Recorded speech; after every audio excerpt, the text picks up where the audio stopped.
Ziua 1. În prima zi în care am recoltat butașul a fost pe data de 23/5/2021. Butașul este de la o mușcată și are 2 noduri. Butașul a fost pus în apă și se așteaptă orice urmă de germinație. Ziua 2. Nu prezintă diferențe. Ziua 3. În continuare, planta nu prezintă schimbări. Ziua 4. Nici în ziua 4 nu se remarcă diferențe.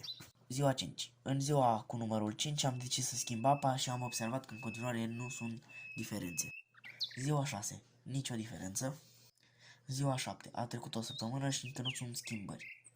Ziua 8. În ziua cu numărul 8 am decis să duc planta în casă deoarece afară era destul de frig. Zilele 9-12. Planta nu prezenta schimbări și începusem să mă îngrijorez deoarece credeam că experimentul va eșua. Ziua 13. Planta prezenta boboci și încolțise foarte puțin. Scopul era atins, dar am hotărât să mai prelungesc experimentul până pe data de 7/6/2021. Ziua 14. Planta nu prezenta schimbări de la ziua precedentă cu numărul 13. Ziua 15. Am hotărât ca aceasta să fie ultima zi a experimentului, dar din păcate nu se remarcă diferențe sau schimbări față de ziua 13.